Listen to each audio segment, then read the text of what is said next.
ನೋಡಿ, ನಿನ್ನೆ ನಾನು ಪ್ರಸ್ತಾಪ ಮಾಡಿದ್ದೆ ಈ ವಿಚಾರ. BJP ಅವರೆಲ್ಲರೂ ಏನು ಹೇಳಿದ್ರು, ಇದು RSS ಸಂಸ್ಕೃತಿ ಅಲ್ಲ, ಇದು ನಮ್ಮ ಸಂಸ್ಕೃತಿ ಅಲ್ಲ, ಇದು ಪ್ರಿಯಾಂಕ್ ಖರ್ಗೆ ಅವರು ಪಬ್ಲಿಸಿಟಿ ಸ್ಟಂಟ್ ಮಾಡ್ತಾರೆ ಅಂತ. ಇದು ಇಂಥದ್ದು ಇನ್ನೂ ಒಂದು 25-30 ಇದೆ ನನ್ನ ಹತ್ರ.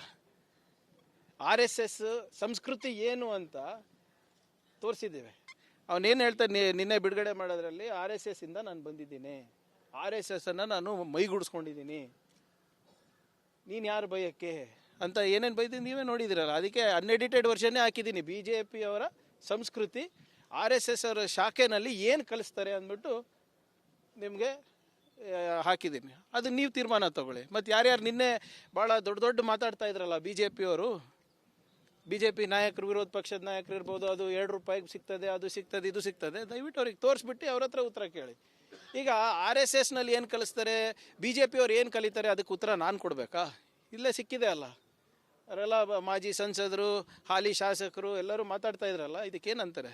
ಅವ್ರು ಬಂದು ಕ್ಷಮೆ ಕೇಳ್ತಾರಾ ನನಗೆ ಈಗ, ಅಥವಾ ಇನ್ನೂ ಜಾಸ್ತಿ ಮಾಡಿಸ್ತಾರ? ನನ್ನ ಫೋನೇ ಸ್ವಿಚ್ ಆಫ್ ಮಾಡಿಬಿಟ್ಟಿದ್ದೀನಿ ಈಗ. ನಾನು ಅದನ್ನು ಬರ್ದಿದ್ದೀನಲ್ಲ, ಕಂಪ್ಲೇಂಟ್ ಕೊಟ್ಟರೆ ಅವನ ಮೇಲೆ ಹರಾಸ್ಮೆಂಟ್ ಆಗುತ್ತೆ. ಆ ಆಲೋಚನೆ ಹಾಕಿದಾರಲ್ಲ ಅವನಲ್ಲಿ, ಆ ವ್ಯಕ್ತಿಗಳೇನು ಆರಾಮಾಗಿ ಓಡಾಡ್ತಾ ಇರ್ತಾರಲ್ಲ, ಕಂಪ್ಲೇಂಟ್ ಕೊಡ್ಬೋದು. ಎಲ್ಲ 30-50 ನಂಬರ್ ಮೇಲೂ ಕಂಪ್ಲೇಂಟ್ ಕೊಡ್ಬೋದು, 100 ನಂಬರ್ ಮೇಲೂ ಕಂಪ್ಲೇಂಟ್ ಕೊಡ್ಬೋದು. ಆ 100 ವ್ಯಕ್ತಿಗಳಿಗೆ ಎತ್ತಾಕಿ ಜೈಲಲ್ಲಿ ಹಾಕ್ತಾರೆ. ಆದರೆ ಆ 100 ವ್ಯಕ್ತಿಗಳನ್ನು ಮನಸ್ಸನ್ನು ಮತ್ತು ಬುದ್ಧಿಯನ್ನು ಕಲುಷಿತ ಮಾಡಿದ್ರಲ್ಲ, ಅವ್ರು ಹಾಗೆ ಓಡಾಡ್ತಾರಲ್ಲ. ಆ್ಯಂಡ್ ನಮಗೇನು ನಾನು ಭಾಳ ಸ್ಪಷ್ಟವಾಗಿ ಹೇಳಲಿಕ್ಕೆ ಬಯಸ್ತಾ ಇದ್ದೀನಿ, ನನ್ನ ಹೋರಾಟ ವ್ಯಕ್ತಿಗಳ ಮೇಲೆ ಅಲ್ಲ, ವೈಯಕ್ತಿಕ ಅಲ್ಲ. ಆ ತತ್ವ ಸಿದ್ಧಾಂತ ವಿರುದ್ಧ ಇದ್ದೀನಿ ನಾನು. ಆಮೇಲೆ ಪದೇ ನಾನು ಲೀಗಲ್ ಆಗಿ ಕ್ವೆಶ್ಚನ್ಸ್ ಕೇಳ್ತಾ ಇದ್ದೀನಲ್ಲ. ಎಲ್ಲಪ್ಪ ನೀವು ರಿಜಿಸ್ಟರ್ಡ್ NGO ಅಂತ ಹೇಳ್ತಾ ಇದ್ದೀರಾ, NGO ಒಂದು ರಿಜಿಸ್ಟ್ರೇಷನ್ ಡಾಕ್ಯುಮೆಂಟ್ ತೋರ್ಸೋಕ್ಕೆ ಇಷ್ಟಲ್ಲನಾ? ನೋಡಿ, JDS ಸಾಮಾಜಿಕ ಜಾಲತಾಣ ಮತ್ತು BJP ಸಾಮಾಜಿಕ ಜಾಲತಾಣದಲ್ಲಿ ಹೆಂಗೆ ವೈಯಕ್ತಿಕ ನಿಂದನೆ ಮಾಡ್ತಾ ಇದ್ದಾರೆ. ಅವ್ರು ವೈಯಕ್ತಿಕ ಅವರೇ ಮಾಡ್ತಾ ಇದ್ದಾಗ ಒಫಿಷಿಯಲಿ ಅವ್ರ ಕಾರ್ಯಕರ್ತರು ಬಿಡ್ತಾರಾ? ನಾನು ನಿನ್ನೆ ಹೇಳಿದ್ದೀನಿ, ಈ ತತ್ವ ಸಿದ್ಧಾಂತ ಗಾಂಧೀಜಿಯವ್ರಿಗೆ ಬಿಟ್ಟಿಲ್ಲ, ಬಾಬಾ ಸಾಹೇಬ್ ಅಂಬೇಡ್ಕರ್ ಅವ್ರಿಗೆ ಬಿಟ್ಟಿಲ್ಲ, ನಾನು ಅವ್ರ ಕಾಲು ಉಗ್ರಷ್ಟು ಇಲ್ಲ, ನಾನು ಆ ಮಹನೀಯರ ಕಾಲು ಉಗ್ರಷ್ಟು. ನನಗೆ ಬಿಡ್ತಾರಾ ಇವರು? ಇದು ನಿನ್ನೆ ಇವತ್ತು ಹಾಕಿರೋದು ಬರೀ ಸ್ಯಾಂಪಲ್ಲು. ಇನ್ನೂ ಬೇಕಾದ್ರೂ ಕೂಡ BJP ಅವರಿಗೆ ಅವ್ರ ಸಂಸ್ಕೃತಿ ಇದಕ್ಕಿಂತ ಅವಾಚ್ಯವಾಗಿ ಬೈದಿದ್ದಾರೆ. ನನಗೆ ಹೇಸಿಗೆ ಬರುತ್ತೆ. ಅದಕ್ಕೆ ನನ್ನ ಮರ್ಯಾದೆ ಉಳಿಸ್ಕೊಳ್ಳಿಕ್ಕೆ ನಾನು ಹಾಕಿಲ್ಲ ಅಷ್ಟೇ. ಅದು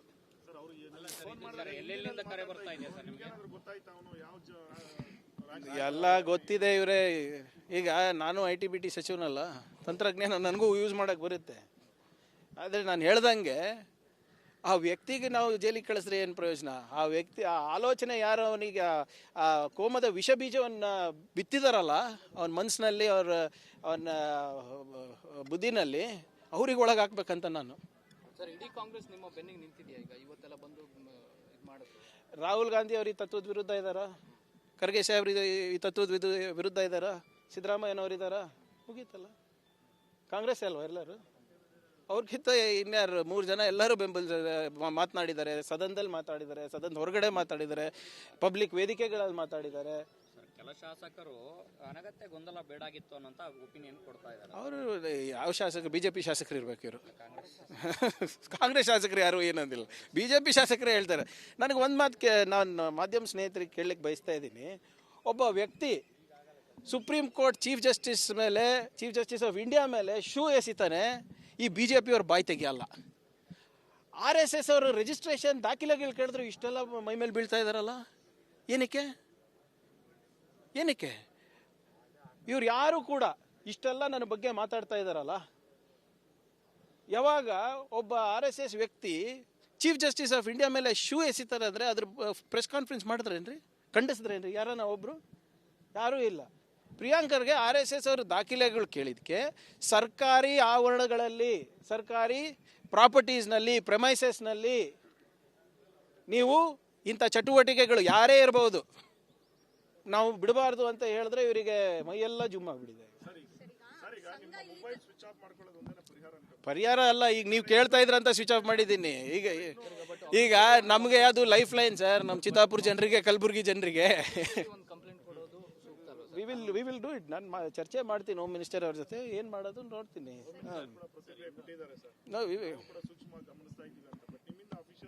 ಇಲ್ಲ ನಾನು ಹೇಳಿದ್ದೀನಲ್ಲ sir, the easiest thing is to give complaint. ಅದನ್ನು ಕೊಡೋಣ. ಈಗ ಹಲವಾರು ನಂಬರ್ಗಳು ಟ್ರೇಸ್ ಮಾಡ್ಬೋದು, ಹಲವಾರು ನಂಬರ್ಗಳು ಟ್ರೇಸ್ ಮಾಡ್ಲಿಕ್ಕೆ ಆಗೋದಿಲ್ಲ. ನಾನು ಹೇಳ್ದಂಗೆ ನಿನ್ನೆ ನಾವು ಇದನ್ನು ಸುಮ್ಮನೆ ಸಹಜವಾಗಿ ಹೇಳಿದ್ವಿ ಹಿಂಗೆ ಬರ್ತಾ ಇದೆ ಅಂತ.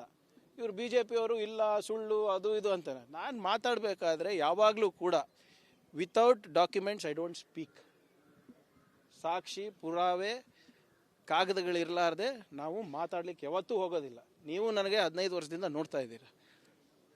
ಇವರು ಏನು ಜಸ್ಟಿಫಿಕೇಶನ್ ಕೊಡ್ತಾರೆ? ನೀವು ನನಗೆ ಪ್ರಶ್ನೆ ಕೇಳೋದು ಬಿಟ್ಟು ಅವ್ರಿಗೆ ಕೇಳಬೇಕು. ಸರ್ ಇದು ನಿಮ್ಮ ಸಂಸ್ಕೃತಿ ಅಂತ ಹೇಳ್ತಾ ಇದ್ದಾರೆ. ಮುಖ್ಯಮಂತ್ರಿಗಳಿಂದ ಸರ್ಕಾರದ ಮುಖ್ಯ ಕಾರ್ಯದರ್ಶಿಗೆ ಸೂಚನೆ ಹೋದ್ಮೇಲೂ ಕೂಡ ಅವ್ರು ಯಾಕೆ ಇನ್ನೂ ಮೀನಾಮೇಷ ಎಣಿಸ್ತಾ ಇದ್ದಾರೆ? ಅದಕ್ಕೆ ಸಿಎಂ ಇದ್ರ ಬಗ್ಗೆ ಗಮನ ಹರಿಸಿ ಅಂತ. ಇಲ್ಲ ಅವ್ರು ನನ್ನ ಹತ್ರನೇ ಮಾತನಾಡಿದ್ದಾರೆ. ಸರ್ ಬೇರೆ ಕಡೆ ಹೇಗಿದೆ ಏನೇನಿದೆ ಅಂತ. ಮೀನಾಮೇಷ ಎಣಿಸೋದಲ್ಲ. ಆ್ಯಂಡ್ ಇಟ್ ಈಸ್ ನಾಟ್ ನಾನು ಹೇಳ್ತಾ ಇದ್ದೀನಲ್ಲ sir, it is not about RSS radicalisation of any sorts. ಯಾವುದೇ ಧರ್ಮ ಇರ್ಬೋದು. It is not correct. ನಮ್ಮ ರಾಜ್ಯ ಆರ್ಥಿಕವಾಗಿ ಮುಂದೆ ಬರಬೇಕು, ಉದ್ಯೋಗ ಸೃಷ್ಟಿ ಆಗಬೇಕು, ನಮ್ಮ ಯುವಕರ ಭವಿಷ್ಯ ಒಳ್ಳೇದಾಗಬೇಕಂತ ಜನರು ನಮ್ಗೆ ಆಯ್ಕೆ ಮಾಡಿರೋದು. ಆದರೆ ಇಂಥ ಸಂಘಟನೆಗಳು ಅದು ಯಾವುದೇ ಇರ್ಬೋದು, PFI ಇರ್ಬೋದು, SDPI ಇರ್ಬೋದು, ನಿಮ್ಮ ಬೇರೆ RSS ಇರ್ಬೋದು, ಯಾರೇ ಇರ್ಬೋದು, it's not good for the society ಅಷ್ಟೇ. ಕ್ಯಾಬಿನೆಟಲ್ಲಿ ಏನಾದ್ರು ಪ್ರಸ್ತಾಪ ಮಾಡ್ತೀರಾ ಸರ್? ಅದಾಗಲಿ ಅದು ಮುಖ್ಯಮಂತ್ರಿ ಕ್ಯಾಬಿನೆಟ್ನಲ್ಲಿ ಯಾವ ವಿಷಯಗಳು ಬರಬೇಕು ಬಿಡಬೇಕು ಅದು CM ಅವ್ರ ವಿವೇಚನೆ. ಆದರೆ ನಾವಾಗಲೇ ನನ್ನ ಮನವಿ ಮಾಡ್ಕೊಂಡಿದ್ದೀನಿ. CM ಅವರು ಸ್ಪಂದಿಸ್ತಾ ಇದ್ದಾರೆ. ಅದು ಒಂದು ಪ್ರಕ್ರಿಯೆ ನಡಿಬೇಕಲ್ಲ. ನೀಜರ್ಕಾಗಿ ನಾವು ಸುಮ್ಮನೆ ಯಾವುದೋ ಒಂದು ಇದು ಮಾಡಲಿಕ್ಕಾಗಲ್ಲ. ಆಮೇಲೆ ನಾನು ವೆರಿ ಕ್ಲಿಯರ್ ಇದ್ದೀನಿ ಎಲ್ಲಿ ಬ್ಯಾನ್ ಮಾಡಬೇಕು, ಯಾರಿಗೆ ಬ್ಯಾನ್ ಮಾಡಬೇಕು ಅಂತ. ಒಬ್ಬರ ಮೇಲೆ ನಂದು ಏನು ಟಾರ್ಗೆಟ್ ಇರೋದು ಅದು ಇರೋದಂತ ಏನಿಲ್ಲ. ನಂದು ನಮಗೆ ಕರ್ನಾಟಕದ ಯುವಕರಿಗೆ ಒಳ್ಳೇದಾಗಬೇಕಷ್ಟೆ. ನೋಡಿ, ನಿನ್ನೆ ನಾನು ಪ್ರಸ್ತಾಪ ಮಾಡಿದ್ದೆ ಈ ವಿಚಾರ. BJP ಅವರೆಲ್ಲರೂ ಏನು ಹೇಳಿದ್ರು, ಇದು RSS ಸಂಸ್ಕೃತಿ ಅಲ್ಲ, ಇದು ನಮ್ಮ ಸಂಸ್ಕೃತಿ ಅಲ್ಲ, ಇದು ಪ್ರಿಯಾಂಕ್ ಖರ್ಗೆ ಅವರು ಪಬ್ಲಿಸಿಟಿ ಸ್ಟಂಟ್ ಮಾಡ್ತಾರೆ ಅಂತ. ಇದು ಇಂಥದ್ದು ಇನ್ನೂ ಒಂದು 25-30 ಇದೆ ನನ್ನ ಹತ್ರ. RSS ಸಂಸ್ಕೃತಿ ಏನು ಅಂತ ತೋರಿಸಿದ್ದೇವೆ. ಅವನೇನು ಹೇಳ್ತಾನೆ, ನಿನ್ನೆ ಬಿಡುಗಡೆ ಮಾಡೋದ್ರಲ್ಲಿ RSS ಇಂದ ನಾನು ಬಂದಿದ್ದೀನಿ, RSS ಅನ್ನು ನಾನು ಮೈಗೂಡಿಸ್ಕೊಂಡಿದ್ದೀನಿ, ನೀನು ಯಾರು ಬೈಯಕ್ಕೆ ಅಂತ ಏನೇನು ಬೈದಿದ್ದೀನಿ ನೀವೇ ನೋಡಿದಿರಲ್ಲ. ಅದಕ್ಕೆ ಅನ್ಎಡಿಟೆಡ್ ವರ್ಷನ್ನೇ ಹಾಕಿದ್ದೀನಿ. BJP ಅವರ ಸಂಸ್ಕೃತಿ RSS ಅವರ ಶಾಖೆನಲ್ಲಿ ಏನು ಕಲಿಸ್ತಾರೆ ಅಂದ್ಬಿಟ್ಟು ನಿಮಗೆ ಹಾಕಿದ್ದೀನಿ. ಅದು ನೀವು ತೀರ್ಮಾನ ತಗೊಳ್ಳಿ. ಮತ್ತು ಯಾರ್ಯಾರು ನಿನ್ನೆ ಭಾಳ ದೊಡ್ಡ ಮಾತಾಡ್ತಾ ಇದ್ರಲ್ಲ BJP ಅವರು, BJP ನಾಯಕರು, ವಿರೋಧ ಪಕ್ಷದ ನಾಯಕರು ಇರ್ಬೋದು, ಅದು 2 ರೂಪಾಯಿಗೆ ಸಿಗ್ತದೆ, ಅದು ಸಿಗ್ತದೆ, ಇದು ಸಿಗ್ತದೆ, ದಯವಿಟ್ಟು ಅವ್ರಿಗೆ ತೋರಿಸ್ಬಿಟ್ಟು ಅವ್ರ ಹತ್ರ ಉತ್ತರ ಕೇಳಿ. ಈಗ RSSನಲ್ಲಿ ಏನು ಕಲಿಸ್ತಾರೆ, BJP ಅವ್ರು ಏನು ಕಲಿತಾರೆ, ಅದಕ್ಕೆ ಉತ್ತರ ನಾನು ಕೊಡಬೇಕಾ? ಇಲ್ಲೇ ಸಿಕ್ಕಿದೆ ಅಲ್ಲ. ಅವರೆಲ್ಲ ಮಾಜಿ ಸಂಸದರು, ಹಾಲಿ ಶಾಸಕರು ಎಲ್ಲರೂ ಮಾತಾಡ್ತಾ ಇದ್ರಲ್ಲ, ಇದಕ್ಕೇನಂತಾರೆ? ಅವ್ರು ಬಂದು ಕ್ಷಮೆ ಕೇಳ್ತಾರಾ ನನಗೆ ಈಗ, ಅಥವಾ ಇನ್ನೂ ಜಾಸ್ತಿ ಮಾಡಿಸ್ತಾರಾ? ನನ್ನ ಫೋನೇ ಸ್ವಿಚ್ ಆಫ್ ಮಾಡಿಬಿಟ್ಟಿದ್ದೀನಿ ಈಗ. ನಾನು ಅದನ್ನು ಬರೆದಿದ್ದೀನಲ್ಲ, ಕಂಪ್ಲೇಂಟ್ ಕೊಟ್ಟರೆ ಅವನ ಮೇಲೆ ಹರಾಸ್ಮೆಂಟ್ ಆಗುತ್ತೆ. ಆ ಆಲೋಚನೆ ಹಾಕಿದಾರಲ್ಲ ಅವನಲ್ಲಿ, ಆ ವ್ಯಕ್ತಿಗಳೇನು ಆರಾಮಾಗಿ ಓಡಾಡ್ತಾ ಇರ್ತಾರಲ್ಲ, ಕಂಪ್ಲೇಂಟ್ ಕೊಡ್ಬೋದು. ಎಲ್ಲ 30-50 ನಂಬರ್ ಮೇಲೂ ಕಂಪ್ಲೇಂಟ್ ಕೊಡ್ಬೋದು, 100 ನಂಬರ್ ಮೇಲೂ ಕಂಪ್ಲೇಂಟ್ ಕೊಡ್ಬೋದು. ಆ 100 ವ್ಯಕ್ತಿಗಳಿಗೆ ಎತ್ತಾಕಿ ಜೈಲಲ್ಲಿ ಹಾಕ್ತಾರೆ. ಆದರೆ ಆ 100 ವ್ಯಕ್ತಿಗಳನ್ನು ಮನಸ್ಸನ್ನು ಮತ್ತು ಬುದ್ಧಿಯನ್ನು ಕಲುಷಿತ ಮಾಡಿದ್ರಲ್ಲ, ಅವ್ರು ಹಾಗೆ ಓಡಾಡ್ತಾರಲ್ಲ. ಆ್ಯಂಡ್ ನಮಗೇನು ನಾನು ಭಾಳ ಸ್ಪಷ್ಟವಾಗಿ ಹೇಳಲಿಕ್ಕೆ ಬಯಸ್ತಾ ಇದ್ದೀನಿ, ನನ್ನ ಹೋರಾಟ ವ್ಯಕ್ತಿಗಳ ಮೇಲೆ ಅಲ್ಲ, ವೈಯಕ್ತಿಕ ಅಲ್ಲ. ಆ ತತ್ವ ಸಿದ್ಧಾಂತ ವಿರುದ್ಧ ಇದ್ದೀನಿ ನಾನು. ಆಮೇಲೆ ಪದೇ ನಾನು ಲೀಗಲ್ ಆಗಿ ಕ್ವೆಶ್ಚನ್ಸ್ ಕೇಳ್ತಾ ಇದ್ದೀನಲ್ಲ. ಎಲ್ಲಪ್ಪ ನೀವು ರಿಜಿಸ್ಟರ್ಡ್ NGO ಅಂತ ಹೇಳ್ತಾ ಇದ್ರ, NGO ಒಂದು ರಿಜಿಸ್ಟ್ರೇಷನ್ ಡಾಕ್ಯುಮೆಂಟ್ ತೋರ್ಸೋಕ್ಕೆ ಇಷ್ಟ ಅಲ್ಲನಾ? ನೋಡಿ, JDS ಸಾಮಾಜಿಕ ಜಾಲತಾಣ ಮತ್ತು BJP ಸಾಮಾಜಿಕ ಜಾಲತಾಣದಲ್ಲಿ ಹೆಂಗೆ ವೈಯಕ್ತಿಕ ನಿಂದನೆ ಮಾಡ್ತಾ ಇದ್ದಾರೆ. ಅವ್ರು ವೈಯಕ್ತಿಕ ಅವರೇ ಮಾಡ್ತಾ ಇದ್ದಾಗ ಅಫಿಷಿಯಲಿ ಅವ್ರ ಕಾರ್ಯಕರ್ತರು ಬಿಡ್ತಾರಾ? ನಾನು ನಿನ್ನೆನೇ ಹೇಳಿದ್ದೀನಿ, ಈ ತತ್ವ ಸಿದ್ಧಾಂತ ಗಾಂಧೀಜಿಯವ್ರಿಗೆ ಬಿಟ್ಟಿಲ್ಲ, ಬಾಬಾ ಸಾಹೇಬ್ ಅಂಬೇಡ್ಕರ್ ಅವ್ರಿಗೆ ಬಿಟ್ಟಿಲ್ಲ. ನಾನು ಅವ್ರ ಕಾಲು ಉಗ್ರಷ್ಟು ಇಲ್ಲ, ನಾನು ಆ ಮಹನೀಯರ ಕಾಲು ಉಗ್ರಷ್ಟು. ನನಗೆ ಬಿಡ್ತಾರಾ ಇವರು? ಇದು ನಿನ್ನೆ ಇವತ್ತು ಹಾಕಿರೋದು ಬರೀ ಸ್ಯಾಂಪಲ್ಲು. ಇನ್ನೂ ಬೇಕಾದ್ರೂ ಕೂಡ BJP ಅವರಿಗೆ ಅವ್ರ ಸಂಸ್ಕೃತಿ ಇದಕ್ಕಿಂತ ಅವಾಚ್ಯವಾಗಿ ಬೈದಿದ್ದಾರೆ.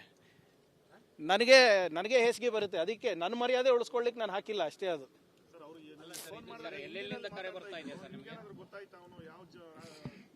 ಎಲ್ಲ ಗೊತ್ತಿದೆ. ಇವರೇ ಈಗ ನಾನು IT-BT ಸಚಿವನಲ್ಲ, ತಂತ್ರಜ್ಞಾನ ನನಗೂ ಯೂಸ್ ಮಾಡೋಕ್ಕೆ ಬರುತ್ತೆ. ಆದರೆ ನಾನು ಹೇಳ್ದಂಗೆ ಆ ವ್ಯಕ್ತಿಗೆ ನಾವು ಜೈಲಿಗೆ ಕಳಿಸಿದ್ರೆ ಏನು ಪ್ರಯೋಜನ? ಆ ವ್ಯಕ್ತಿ ಆ ಆಲೋಚನೆ ಯಾರು ಅವನಿಗೆ ಆ ಕೋಮದ ವಿಷ ಬೀಜವನ್ನು ಬಿತ್ತಿದಾರಲ್ಲ ಅವನ ಮನಸ್ಸಿನಲ್ಲಿ ಅವನ ಬುದ್ಧಿನಲ್ಲಿ ಅವ್ರಿಗೆ ಒಳಗಾಕ್ಬೇಕಂತ ನಾನು. ಸರ್, ಇಡೀ ಕಾಂಗ್ರೆಸ್ ನಿಮ್ಮ ಬೆನ್ನಿಗೆ ನಿಂತಿದೆಯಾ ಈಗ ಇವತ್ತೆಲ್ಲ ಬಂದು ಇದು ಮಾಡೋದು? ರಾಹುಲ್ ಗಾಂಧಿ ಅವರು ಈ ತತ್ವದ ವಿರುದ್ಧ ಇದ್ದಾರಾ?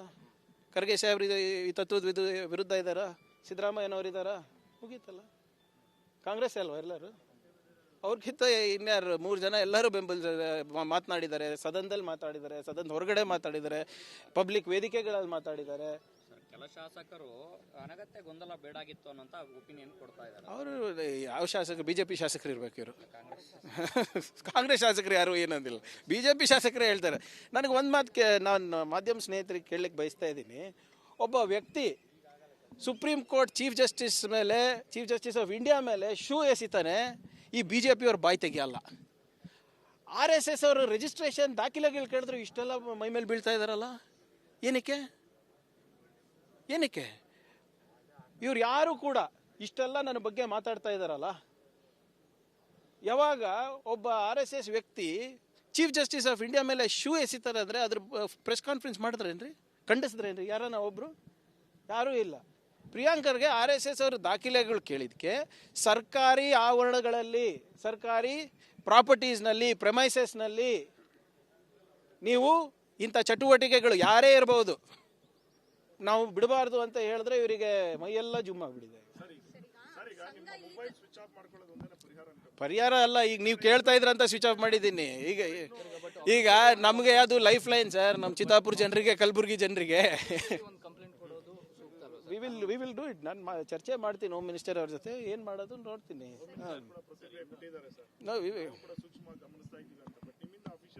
ಇಲ್ಲ, ನಾನು ಹೇಳಿದ್ದೀನಲ್ಲ sir, the easiest thing is to give complaint. ಅದನ್ನು ಕೊಡೋಣ. ಈಗ ಹಲವಾರು ನಂಬರ್ಗಳು ಟ್ರೇಸ್ ಮಾಡ್ಬೋದು, ಹಲವಾರು ನಂಬರ್ಗಳು ಟ್ರೇಸ್ ಮಾಡ್ಲಿಕ್ಕೆ ಆಗೋದಿಲ್ಲ. ನಾನು ಹೇಳ್ದಂಗೆ ನಿನ್ನೆ ನಾವು ಇದನ್ನು ಸುಮ್ಮನೆ ಸಹಜವಾಗಿ ಹೇಳಿದ್ವಿ ಹಿಂಗೆ ಬರ್ತಾ ಇದೆ ಅಂತ. ಇವರು BJP ಅವರು ಇಲ್ಲ ಸುಳ್ಳು ಅದು ಇದು ಅಂತಾರೆ. ನಾನು ಮಾತಾಡಬೇಕಾದ್ರೆ ಯಾವಾಗಲೂ ಕೂಡ without documents I don't speak. ಸಾಕ್ಷಿ ಪುರಾವೆ ಕಾಗದಗಳಿರಲಾರ್ದೆ ನಾವು ಮಾತಾಡ್ಲಿಕ್ಕೆ ಯಾವತ್ತೂ ಹೋಗೋದಿಲ್ಲ. ನೀವು ನನಗೆ 15 ವರ್ಷದಿಂದ ನೋಡ್ತಾ ಇದ್ದೀರ. ಇವರು ಏನು ಜಸ್ಟಿಫಿಕೇಶನ್ ಕೊಡ್ತಾರೆ? ನೀವು ನನಗೆ ಪ್ರಶ್ನೆ ಕೇಳೋದು ಬಿಟ್ಟು ಅವ್ರಿಗೆ ಕೇಳಬೇಕು. ಸರ್ ಇದು ನಿಮ್ಮ ಸಂಸ್ಕೃತಿ ಅಂತ ಹೇಳ್ತಾ ಇದ್ದಾರೆ. ಮುಖ್ಯಮಂತ್ರಿಗಳಿಂದ ಸರ್ಕಾರದ ಮುಖ್ಯ ಕಾರ್ಯದರ್ಶಿಗೆ ಸೂಚನೆ ಹೋದ್ಮೇಲೂ ಕೂಡ ಅವ್ರು ಯಾಕೆ ಇನ್ನೂ ಮೀನಾಮೇಷ ಎಣಿಸ್ತಾ ಇದ್ದಾರೆ? ಯಾವುದಕ್ಕೆ? CM ಇದ್ರ ಬಗ್ಗೆ ಗಮನ ಹರಿಸಿ ಅಂತ. ಇಲ್ಲ ಅವ್ರು ನನ್ನ ಹತ್ರನೇ ಮಾತನಾಡಿದ್ದಾರೆ ಸರ್, ಬೇರೆ ಕಡೆ ಹೇಗಿದೆ ಏನೇನಿದೆ ಅಂತ. ಮೀನಾಮೇಷ ಎಣಿಸೋದಲ್ಲ. ಆ್ಯಂಡ್ ಇಟ್ ಈಸ್ ನಾಟ್ ನಾನು ಹೇಳ್ತಾ ಇದ್ದೀನಲ್ಲ sir, it is not about RSS radicalisation of any sorts. ಯಾವುದೇ ಧರ್ಮ ಇರ್ಬೋದು, ಇಟ್ ಇಸ್ ನಾಟ್ ಕರೆಕ್ಟ್. ನಮ್ಮ ರಾಜ್ಯ ಆರ್ಥಿಕವಾಗಿ ಮುಂದೆ ಬರಬೇಕು, ಉದ್ಯೋಗ ಸೃಷ್ಟಿ ಆಗಬೇಕು, ನಮ್ಮ ಯುವಕರ ಭವಿಷ್ಯ ಒಳ್ಳೇದಾಗಬೇಕಂತ ಜನರು ನಮ್ಗೆ ಆಯ್ಕೆ ಮಾಡಿರೋದು. ಆದರೆ ಇಂಥ ಸಂಘಟನೆಗಳು ಅದು ಯಾವುದೇ ಇರ್ಬೋದು, PFI ಇರ್ಬೋದು, SDPI ಇರ್ಬೋದು, ನಿಮ್ಮ ಬೇರೆ RSS ಇರ್ಬೋದು, ಯಾರೇ ಇರ್ಬೋದು, it's not good for the society ಅಷ್ಟೇ. ಅದಾಗಲೇ ಅದು ಮುಖ್ಯಮಂತ್ರಿ ಕ್ಯಾಬಿನೆಟ್ನಲ್ಲಿ ಯಾವ ವಿಷಯಗಳು ಬರಬೇಕು ಬಿಡಬೇಕು ಅದು CM ಅವ್ರ ವಿವೇಚನೆ. ಆದರೆ ನಾವಾಗಲೇ ನನ್ನ ಮನವಿ ಮಾಡ್ಕೊಂಡಿದ್ದೀನಿ, CM ಅವರು ಸ್ಪಂದಿಸ್ತಾ ಇದ್ದಾರೆ. ಅದು ಒಂದು ಪ್ರಕ್ರಿಯೆ ನಡಿಬೇಕಲ್ಲ. ನೀಜರ್ಕಾಗಿ ನಾವು ಸುಮ್ಮನೆ ಯಾವುದೋ ಒಂದು ಇದು ಮಾಡಲಿಕ್ಕಾಗಲ್ಲ. ಆಮೇಲೆ ನಾನು ವೆರಿ ಕ್ಲಿಯರ್ ಇದ್ದೀನಿ, ಎಲ್ಲಿ ಬ್ಯಾನ್ ಮಾಡಬೇಕು, ಯಾರಿಗೆ ಬ್ಯಾನ್ ಮಾಡಬೇಕು ಅಂತ. ಒಬ್ಬರ ಮೇಲೆ ನಂದು ಏನು ಟಾರ್ಗೆಟ್ ಇರೋದು ಅದು ಇರೋದಂತ ಏನಿಲ್ಲ ನಂದು. ನಮಗೆ ಕರ್ನಾಟಕದ ಯುವಕರಿಗೆ ಒಳ್ಳೇದಾಗಬೇಕಷ್ಟೆ.